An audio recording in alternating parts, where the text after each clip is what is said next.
هەروەکو دەزانن نووسراوێکی وەزیری ناوخۆی حکوومەتی هەرێم کەواژۆی ڕێبەر ئەحمەدی پێوەیە و لە 27 شوبات ئاڕاستەی نەتەوە یەکگرتووەکانی کردووە.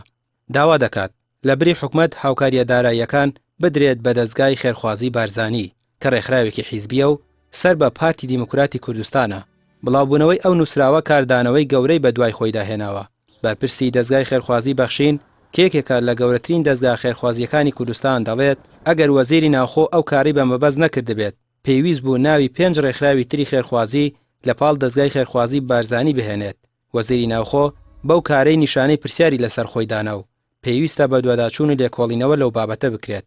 نووسراوێکی لەو شێوەیە لەلایەن وەزیری ناوخۆوە چەند ئاماژەیەکمان پێڵێ بەداخەوە ئەم ئاماژەی یەکەم ئەمەیە کە تا ئێستا ئەمە دەسەڵاتە حکوومەت نییە و ئەم دەسەڵاتش بە نەفەسی حیزبایەتی و قۆڕەخکردن کارەکە.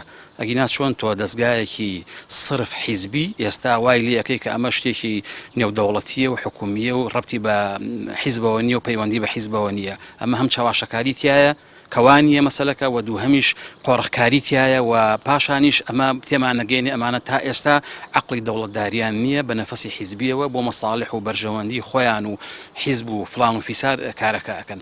پاشانیش ئەگەر بێتە سەر ئەوەی بڵین وەزارەتی ناوخۆ یا وەزیری ناوخۆ ئەگەر نیەتێکی سادقانە و ڕازگویانی بووایە لەم کارەدا بۆچی نەهاو ناوی 5 مؤسسە و دەستگا و ڕێکخراو بێنێت بیخاتە پاڵ ئەوەی ئەوان بڵێ کاکە ئێمە ئەم دەستگایانەمان لە کوردستانە هەیە ئەمانە هەمویان ڕێپێدراون مۆڵەتی ڕسمیان هەیە ئەو کاتە هەر سێدانی ئیزافە بکردایە خەڵکی ئێستا ئەم گلەیی لێ ناکرد.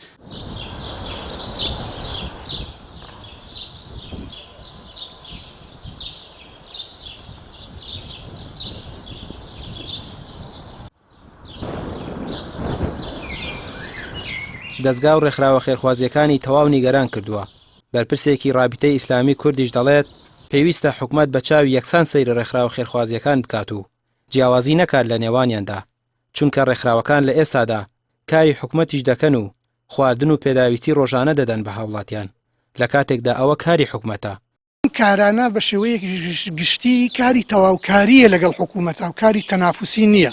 بۆیە پێویستە حکوومەتی هەرێمی کوردستانیش هەر بەو چاوە بڕوانێتە کاری ڕێکخراوەکان. بۆ ئەوەی جێگەی نیگەرانیە کە دەیبینین لەم ڕۆژانەی ڕابردوو کە لە زاری هەندێک لە مەسئولین و هەروەها هەندێک لە سوشیال میدیا کە هەندێک لێدوان و کار وتە بڵاوکرایەوە کە بەڕاستی بە شێوەیەکی گشتی من ئەبینم کە نەبوونی زانیاری و معلوماتە لەسەر ڕۆڵی ڕێکخراوەکان و کاری ڕێکخراوی کۆمەلگەی مەدەنی کە لە کوردستانە بەپێی یاسا ڕێکخراون.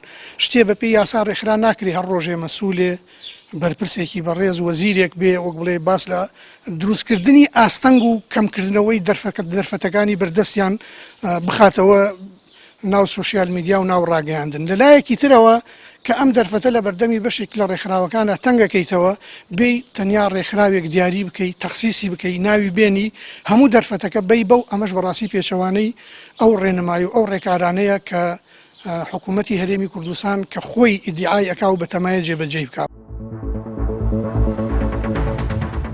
نووسراوەکەی وەزیری ناوخۆ ئەوە دەردەخات کە پارتی دیموکراتی کوردستان ئامانجێتی لە ڕێگەی ڕێکخراوێکی حیزبی سەر بەخۆی کاری خێرخوازی لە هەرێمی کوردستان سنوردار بکات. پێشتریش وەزیری ناوخۆ لە کۆنگرە ڕۆژنامەوانیەکان چەند جارێک ئەوەی دووپات کردەوە خێرخوازان لە ڕێگەی حیساببانکی حکوومەتەوە هاوکاریەکانیان بگێن و ئەوان بەسەر هەژاراندا دابەشی دەکەن. هەروەها دەرخەری ئەو ڕاستیەشە کە پارتی حکوومەت بۆ لاوازکردنی ڕێکخراو خێرخوازیەکانی دیکە بەکار دەهێنێت.